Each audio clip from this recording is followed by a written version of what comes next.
Na beira de uma estradinha de terra batida, cercada por montanhas e campos secos, que pareciam guardar silenciosamente as histórias daqueles que viviam ali, havia uma pequena casa de madeira. As paredes, desgastadas pelo tempo, tinham rachaduras finas que iam do chão até o teto, e o telhado rangia sempre que o vento passava. Nela vivia Ana, uma mulher de 32 anos, magra, de rosto cansado e mãos marcadas por anos de trabalho duro. Seus olhos castanhos, porém, revelavam algo poderoso, uma fé que o mundo ainda não havia conseguido apagar. Ana criava sozinha seu filho, Miguel, um menino de 8 anos, franzino, de sorriso tímido, mas iluminado, como se Deus tivesse colocado uma pequena centelha de esperança dentro dele. A vida dos dois nunca tinha sido fácil. Ana trabalhava como faxineira em uma escola na cidade vizinha e caminhava longas distâncias todos os dias. O dinheiro era tão curto que às vezes se tornava uma matemática dolorosa: pagar a conta de luz ou comprar o remédio, comida para hoje ou economizar para amanhã. Mesmo assim, todas as noites, antes de dormir, Ana ajoelhava-se ao lado da cama e dizia: Senhor, não me deixe perder a força. Ela sabia que a pobreza podia tirar muita coisa, mas jamais permitiria que tirasse sua fé. Mas a maior prova de sua vida começou quando Miguel adoeceu. Uma tosse persistente, febre alta e noites sem dormir. O médico foi direto. Ele precisa fazer uma cirurgia, mas isso não é barato. Ana saiu do consultório com Miguel no colo e o coração despedaçado.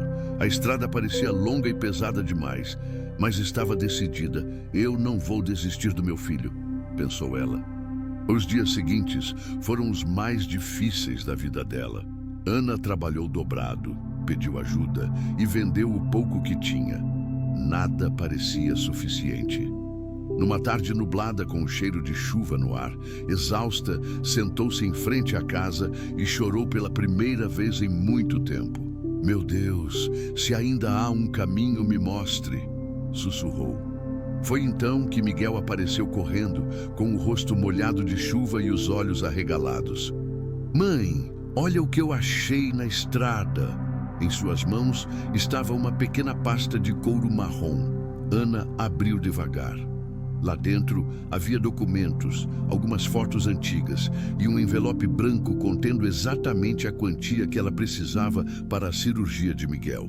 A pasta e o envelope tinham as iniciais A e V, e os documentos eram de Antônio Vasconcelos, um fazendeiro conhecido na região.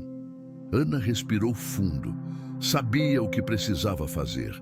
Na manhã seguinte, com Miguel nos braços, ela caminhou quilômetros até a fazenda. O lugar era imponente, com árvores alinhadas e uma casa grande no centro, pintada de branco. Ana bateu na porta com o coração acelerado. Um senhor de cabelos brancos, expressão séria e olhar profundo, abriu. Ela explicou o que aconteceu e devolveu a pasta com tudo dentro.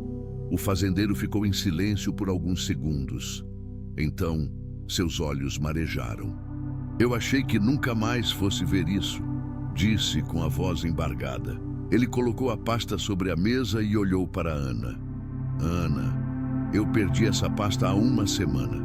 Você não faz ideia do que isso significa para mim. O fazendeiro abriu a pasta e tirou os documentos. Estes são os documentos mais importantes da minha fazenda. E depois pegou as fotos antigas. Estas são as únicas lembranças que tenho de minha esposa e meu filho, que já se foram há muito tempo. Mas ele sentiu que ainda havia algo dentro da pasta. Era um envelope branco contendo dinheiro. Mas este envelope, disse ele surpreso, não é meu, eu nunca o coloquei aqui. Ana ficou sem entender, pois o envelope estava dentro da pasta quando Miguel a encontrou. Tem suas iniciais nele, disse ela. Mas para a sua surpresa, quando olhou para o envelope, a letra V havia desaparecido, restando apenas a letra A.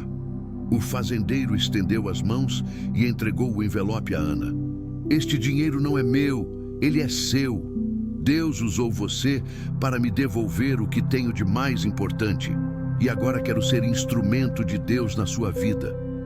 Naquele momento, Ana sentiu um calor no peito, como se aquela conversa não fosse apenas entre ela e um homem, mas entre ela e o próprio céu. O fazendeiro pagou pela cirurgia de Miguel, acompanhou cada consulta e se tornou o sustento que ela nunca teve. Mais tarde, ofereceu a Ana um emprego fixo em sua casa, com salário digno e moradia dentro da propriedade. Com os meses, Miguel se recuperou completamente. Os olhos dele voltaram a brilhar, e Ana, que antes vivia com medo do amanhã, agora podia respirar com tranquilidade. O fazendeiro, viúvo e solitário, passou a ver Ana e Miguel como a família que Deus havia mandado quando ele menos esperava. Ele dizia: "Vocês não entraram na minha vida por acaso. O céu abriu essa porta." Ela sorriu porque sabia, não foi coincidência, foi bênção, foi milagre. Se essa história tocou o seu coração, compartilhe este vídeo, pois às vezes o que muda um dia ou uma vida é apenas uma palavra de esperança. Curta este vídeo e se inscreva no canal. Vamos juntos nessa jornada de crescimento. Obrigado por assistir e até o próximo vídeo.